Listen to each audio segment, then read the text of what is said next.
عزیزانو پرون درس کې دا خبره بیان شوه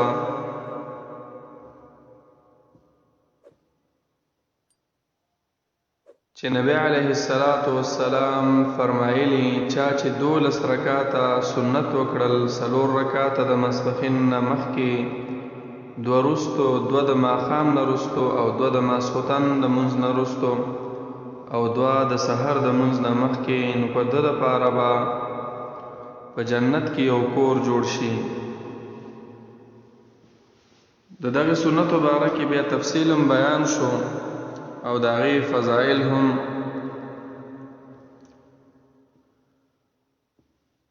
نننی درس کې دا خبره بیانېږي چې د دغې سنتو بعضې آداب دي، د دغې آدابو لحاظ ساتل هم پکار دی او دغه آداب نبی علیه السلام په خپلو مبارکو احادیثو کې بیان کړي دي. اول ادب دا دی چې دا سنت کول دا په کور کې پکار دي،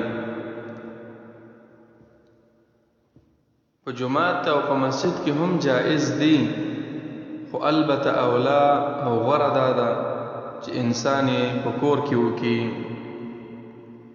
دلیل په دا دی د عبدالله ابن عمر رضی الله عنه روایت بخاری او مسلم دواړو کې دی چې نبی علیه السلام فرمایي اجعلوا في بيوتكم من صلاتكم ولا تتخذوها قبورا. په خپلو کورونو کې د دې منځونو دپاره یوه حصه ورکئ، نبی علیه السلام فرمایي، او د دې کورونو نه قبرونه مه جوړوئ، مقبرې ته مه جوړوئ. قبرونه څه مطلب؟ لکه څنګه چې په مقبره او قبرستان کې مونځ کول ناروا دي او په مقبره او په قبرستان کې خلک منځونه نه کوي، نو دغه شانته تاسو د خپلو کورونو نه مه جوړوئ چې په شانته د ادیروم جوړ کړي وي، څوک پکې مونځ نه کوي. په ادیرو کې خو مونځ جایز هم نه دی، نو دې وجې نه په ادیره کې څوک مونځ نه کوي، نو تاسو د خپل کورونه د ادیرې او د مقبرې سره مه مشابه کوئ، بلکې مونځونه کوئ په دې کورونو کې. بخاری او مسلم کې داسې الفاظ هم دي چې ایها الناس صلوا فی بیوتکم، ای خلکو تاسو په خپلو کورونو کې نفلي منځونه دا سنت کوئ. ولی؟ وایي ځکه افضل الصلاة، په یو روایت کې راځي افضل صلاة المرء، د سړي مونځ چې کوم دی غوره مونځ هغه په کور کې کول دي. افضل صلاة المرء في بيته الا المكتوبه. په روایت د ترمذی کې الفاظ داسې دي افضل صلاتکم فی بیوتکم الا المکتوبه. ولې په کورونو کې مونځ کوئ؟ وایي ځکه غوره مونځ د فرضي مونځ نه علاوه هغه مونځ ده چې په کور کې ادا شي. یعنی کله چې انسان دا سنت او دا نفل په کور کې کوي د دې ډیر فضیلت دی. دا په جماعت کې فضیلت نه لري، فضیلت هم دغه دی چې په کور کې ادا شي. البته فرض مونځ چې دی هغه په جماعت کې کول لازمي، ضروري، واجب او فرض دی.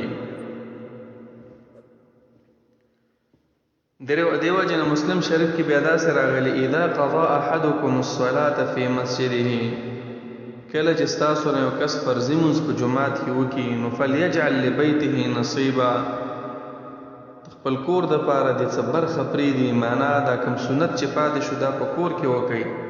فإن الله جاعل فی بیته من صلاته خیرا، الله رب العالمین به د ده د مونځ کولو د وجې نه چې په کور کې کوي، دا سنت په کور کې ادا کوي، الله به یې په کور کې ډېر خیر واچوي. نووي رحمت الله علیه لیکلي د خیر نه څه مراد؟ د خیر نه مراد دا ده چې یو خو به کور په ذکر د الله تعالی او د الله په بندګۍ باندې آباد شي، دویم ملائکه راځي چې کوم ځای کې عبادت کیږي هلته ملائکه راځي، نو په خپله برکتونه را نازلي. ابن قدامه لیکلي وی بل وجه دام کېدی شي لأن الصلاة في البيت أقرب إلى الإخلاص وأبعد من الرياء. کور کې چې سړی مونځ کوي نو سړی کې اخلاص ډېر راځي او د ریا او د سمعت او د دکلاوټ او ځان ښودنې نه سړی لږ لرې پاتې کېږي. بعض علماو وجه دام بیان کړې ده د دې وجې نه چې دا زنانه په کور کې دي ماشومان چې دوی د مونځ صحیح طریقه زده کړي. نو په دې حدیثونو ټولو کې دا خبره بیان شوله چې سنت کول دا په کور کې پکار دي. او صحیح روایت بخاری کې داسې ابن عایشه رضی الله تعالی عنها فرمایي چې نبی علیہ السلام به د ماسپښین د 4 رکعاته په کور کې وکړل، بیا به جومات ته ووتو، فرض نو چې به وکړو واپس به راغی، بیا به 2 رکعاته په کور کې وکړل. د ماښام مونځ به وکړو واپس به کور ته راغی، بیا به 2 رکعاته په کور کې کول. د ماسخوتن د مونځ 2 رکعاته به هم کور کې کول، د سحر د مونځ هم په کور کې. دغه هم صحیح روایت دی. نو د روایتونو مطلب هم دا دی چې تاسو دا سنت دا په کور کې کوئ. بلکې یو روایت کې راغلی نسائی، ابو داود او ترمذی کې د کعب بن عجره رضی الله عنه حدیث دی او سندن صحیح دی چې نبی علیہ السلام اتا مسجد بني عبد الاشهل جمعات ته نبی علیہ السلام راغی فصلى فيه المغرب د ماښام مونځ هلته وکړو خلکو ته. فلما قضوا صلاتهم رآهم يصبحون بعدها. هر کله چې د خلکو مونځ ختم کو یعنی فرضي مونځ وکړو نو بیا نبی علیہ السلام ولیدل چې دوی دا سنت په جمعات کې کول. نبی علیہ السلام ورته ویل هذه صلاة البیوت، دا سنت چې دی دا په کور کې کول پکار دی. په روایت د ابن ماجه کې راځي چې ارکعوا هاتین الرکعتین فی بیوتکم، دا 2 رکعاته مونځ دا په کور کې کوي. دیو جنا علماء لیکلي چې د ماښام دا مونځ د دې خاص اهتمام راغلی، دا خو خامخا کور کې کول پکار دی. البته جمعات کول دا هم جائز دی، ځکه که ناروا وي نبی علیہ الصلوۃ والسلام به دوی ته ویل چې تاسو دا منځونه دلته نه کیږي، دا مه کوئ دلته، بلکې خلکو منځونه کول خو نبی علیہ السلام ویل کور کې وکړئ. دا امر د استحباب د پاره دی. استحباب معنا دا چې غوره دا ده چې تاسو کور کې دا منځونه وکړئ. او دا مخکې روایتونه په دې باندې صریح دلیلو. دویم ادب دا دی چې سړی فرض منځو کې نو که په جماعت کې سنت کوي فوراً دې نه کوي، لږ شان کښېنه، د فرض منځ نه وروسته اذکار ووایه کوم چې نبی علیہ الصلوۃ والسلام ښودلي دي. 33 کرته سبحان الله، الحمد لله، لا اله الا الله، لا اله الا الله وحده لا شريك له له الملك وله الحمد وهو على كل شيء قدير یوزل، او دارنګي الله اکبر 4 درزل. اخري 3 سورتونه، آیت الکرسی، نور چې کوم اذکار راغلي دغه اذکار سره وای دا غي نه رسو سنتو کی. او که اذکار هم نه وای اقلا دومره وکي چې د غزه بدل کی په خپل ځای باندې ونه درېږي فورا امام پسې. اکثر خلک کم کتلی نو څنګه چې فرضي منځو شي امام سلام وګرځي فورا په سنتو باندې ودرېږي. دا عام خلک دا ناروا کوي، د دې کار نبی علیہ الصلوۃ والسلام منع کړی دا. روایت مسلم شریف کې نبی علیہ الصلاة والسلام ان النبي صلی الله علیه وسلم نهى ان توصل صلاة بصلاة.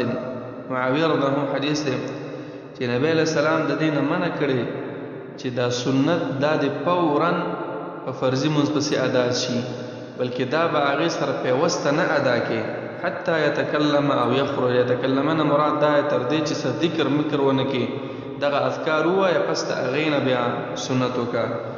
او یخرج معنا دا چې دا ځای بدل که بیا. نو دې حدیث کې ته نهي راغلی ده. یو روایت کې داسې راغلی چې معاویه رضی الله عنه یو سړی ولید د جمعې په ورځ چې څنګه مونځ شو فورا پاسې د سنت کول. مونځ خو هغې خلاص خو بیا یې راوغوښتو او ورته ویله چې لا تعد، دوباره داسې مه کوه، ځکه نبی علیہ السلام دې کار نه منع کړې ده، بلکې لکېنه ذکر وکړه، د هغې نه وروسته چې دی بیا سنت کوه. نو کوم خلک چې دا سنت فرض پسې متصل فورا ادا کوي دا د نبی علیه الصلاة والسلام د دې حدیث خلاف کوي او دې نه منع راغلی ده. یو بله مسله هغه خاصتا د سحر د مونځ باره کې د سحر سنت دې کې شک نشته چې د هغې فضیلت راغلی. پرون مونږ هغه بیان کړی چې نبی علیه الصلاة والسلام فرمایي رکعتا الفجر دا 2 رکعاته د سحر سنت چې دي دا د دنیا او دنیا کې چې څه دي د دې ټولو نه غوره دي. رکعتا الفجر خیر من الدنیا وما فیها. او نبی علیہ السلام به د دې 2 رکعاتو ډیر اهتمام کو.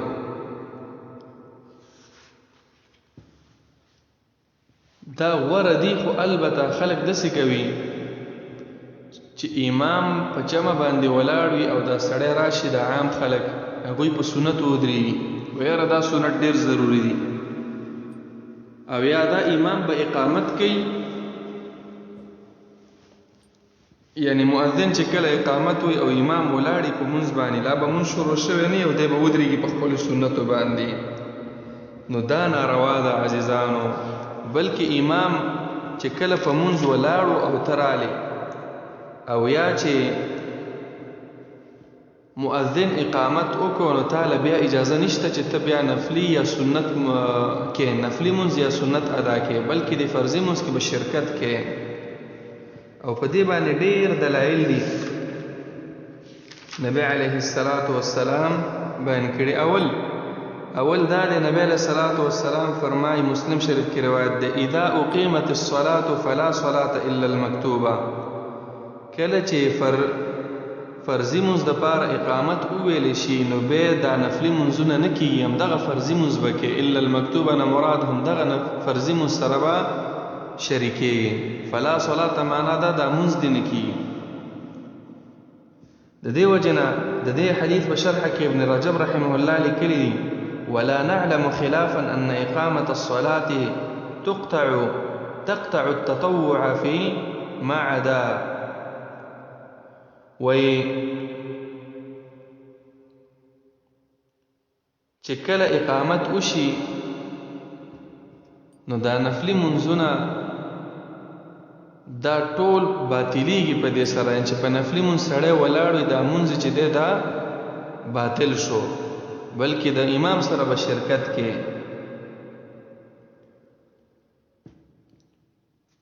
او په دې مسله باندې به شوکانی رحمت الله علیه بن الاوتار کې ډېر ښکلی بحث کړی دی. خلاصه هم دا ده چې دا ناروا ده چې سړی بیا په خپلو سنتو باندې ودرېږي یا کوم سنتو باندې چې ولاړ وي هغې ته استمرار او دوام ورکوي. ځکه یو روایت کې داسې هم راغلی دی ترمذي شریف کې علی رضی الله عنه حدیث دی اذا اتى احدكم الصلاة والامام على حال فليصنع كما يصنع الامام. کله چې یو کس ته تاسو نه راشي مونځ ته او امام په هر حالت باندې و نو تاسو هم د امام سره په هغې حالت کې شریک شئ. یعنی که امام په سجده کې سجده ورسره وکړئ که رکوع کې رکوع ورسره وکړئ که په آخري قاعده ناستو آخري قاعده ورسره وکړئ خپل منځونه مه کوئ. یعنی مقتدي ته دا حکم دی چې د امام سره شریک شه. دیو جن روایت کې راغلی اذا جئتم الى الصلاه ونحن سجود فاسجدوا. کله چې تاسو راشئ او موږ په سجده باندې یو نو په سجده کې موږ سره شریک شئ. د امام متابعه به کې رکعت د نتلې واپس به ادا کې.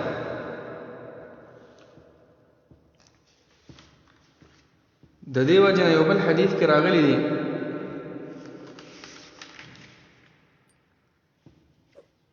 نبی علیه الصلاة والسلام مسند ابو یعلا کې دا حدیث شته. نبی علیه السلام یو سړی ولیدو رجلا یصلي والمؤذن یقیم.